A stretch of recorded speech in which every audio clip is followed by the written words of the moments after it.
Hello and Happy New Year! My name is Zanete. I am the designer behind Zaneteknits, and today is my weekly PPP video. PPP stands for Progress, Plans and Problems, and I will cover all the knitting things that have been happening since the last PPP episode, which definitely wasn't a week ago.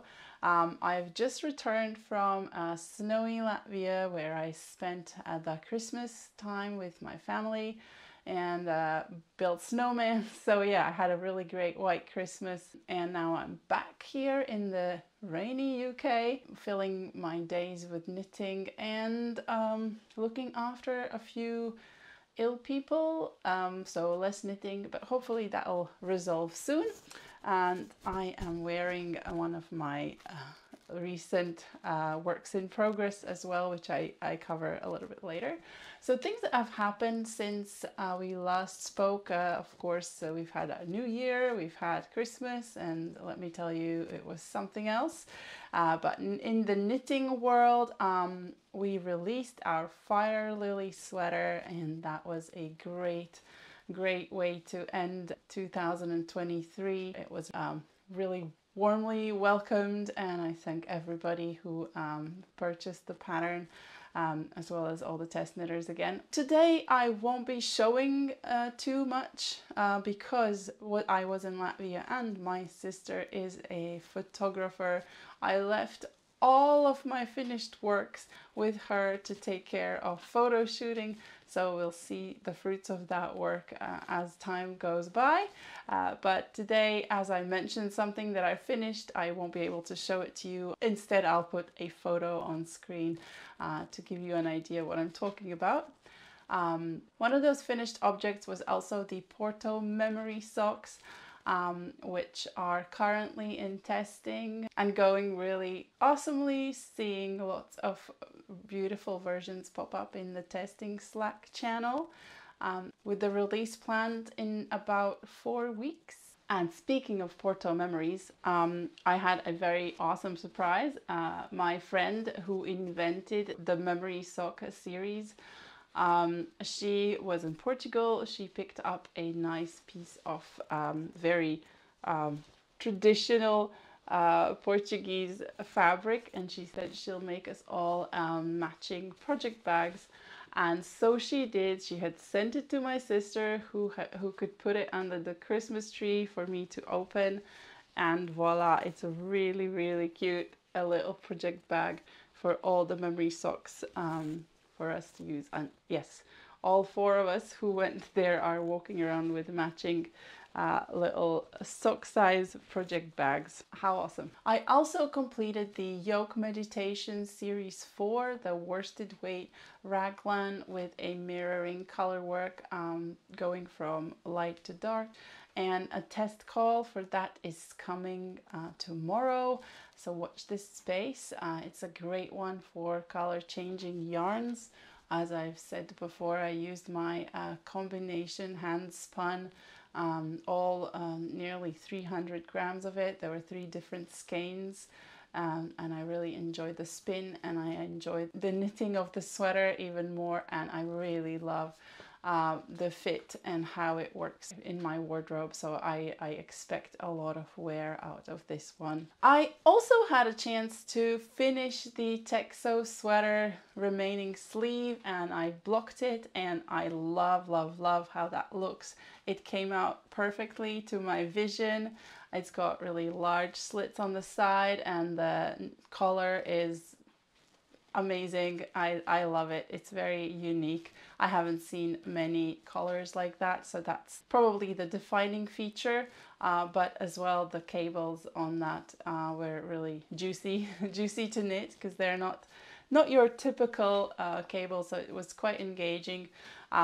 Last thing on my finished list is the Flashback Sweater, and that one I can show you, because although I finished it in Latvia, I didn't get a chance to block it, so I couldn't leave it there. I will show it you, but I'm still not sure if I like it enough to make a pattern out of it. I made size 3, which is 1 size bigger than I would typically, do because I wanted an oversized sweater, but then I also baked in the ease already for an oversized. So for me, it's really, really oversized. And I made the sleeves a bit shorter than I would wear because my patterns typically need to have shorter sleeves than what I need to wear because my arms are really long. And so to get the yardage correct, I have to create the sample as per pattern. And then sometimes I can't find a way to wear it unless I redo the sleeves for me. And in this case, the sleeves are really short. I mean, maybe they'll stretch with blocking, but I mean, they're short for me because of my long arms. But yeah, because of that, and maybe because it hasn't been blocked yet, when I put it on, it was like half of what I envisaged it would look like. It was a bit too big, the sleeves are too short. I'm not 100% sure of the color, so I'm just not really inspired to make a pattern for it yet and to go through the testing and involve everybody in something that I'm not sure yet. So I will sleep on it, I will decide what I want to do with the sleeves, and I will see what it looks like after blocking. So yeah, there might still be a pattern, but it's just not in the cards this year. Well, the reason I say that is because it's a worsted weight project, and I think if I launch the testing process now, it would be good for an April release. It's probably the last month in the year before summer starts here in the Northern Hemisphere, that we can get away with a worsted weight project. If it is going to be a project, it's going to be a next winter kind of project. And yes, it's been hibernating for so long already. I don't know if one more half a year makes a big difference. But yeah, but instead of that, I still want to have a worsted weight project releasing in April, and I've been swatching an idea for a geometric cable round yoke sweater. So I have a swatch. You can probably see partially behind me. There's some things I don't really like in that swatch, so I'm going to be changing it around.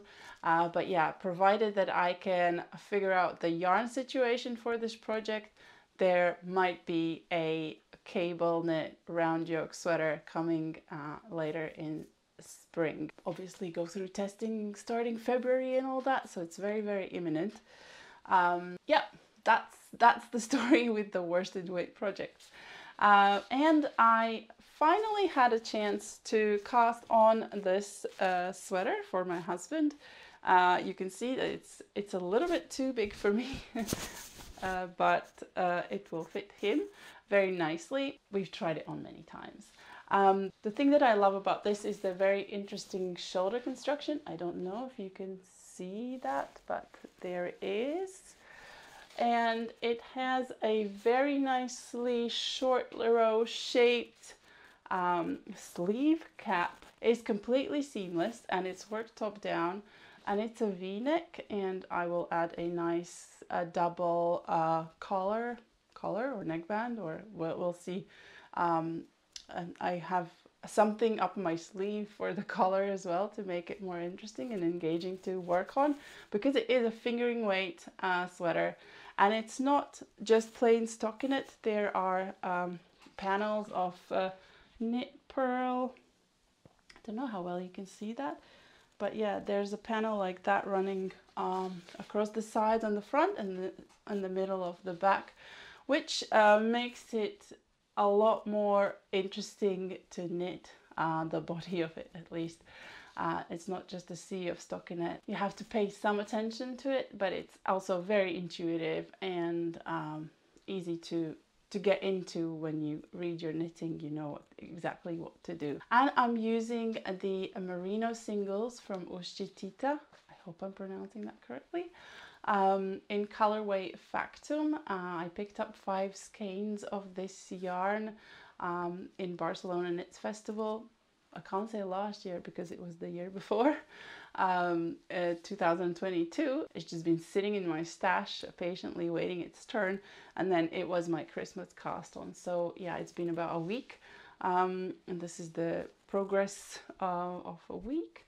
I hope that we'll be able to start test knit in the middle of January, and yeah, see how that goes. I feel this is a unisex model. Like, I could wear this as well myself. It's just that in the pattern I'll probably broaden the shoulders and lengthen the sleeves, which is going to make it more suitable for males without too much adjustment. But yeah, I'll call it unisex. And the last thing that I need to mention today is the most exciting thing that is about to happen. Tomorrow is we are launching the first clue of the first ever mystery yoke along. That will be the top down around yoke sweater with stranded color work that is geometric and Latvian inspired. And the color work is running deep, and we are doing that in collaboration with the knitting shop Do You Yoke, and using spin cycle yarns, their exclusive colorway, paired with a chibi sport from Moondrake. And you can get kits for this if you haven't already from the Do You Knit shop. Just call the store and ask them to walk you through the available kits. You can see all of them on Instagram as well. If it's not in your area, or if it's inaccessible to you, any sport weight yarn that is suitable for color work is going to work for this project. A lot of participants have already joined our Slack channel and showed off their combinations that they're going to be using.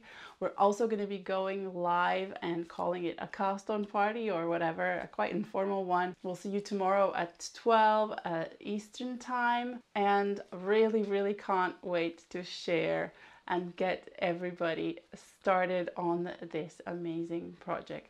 So the next clue is going to be coming out next week, in about 6 days, on 9th of January, which is also my birthday. And if you are a newsletter subscriber, there will be more surprises for you then, because I will be celebrating, despite the fact that we've had such long celebration in December. January is when I was born, and I deserve to celebrate just as anyone who was born in July. So yeah, really excited for that. And that's it for today. Thank you so much for watching. Until next time.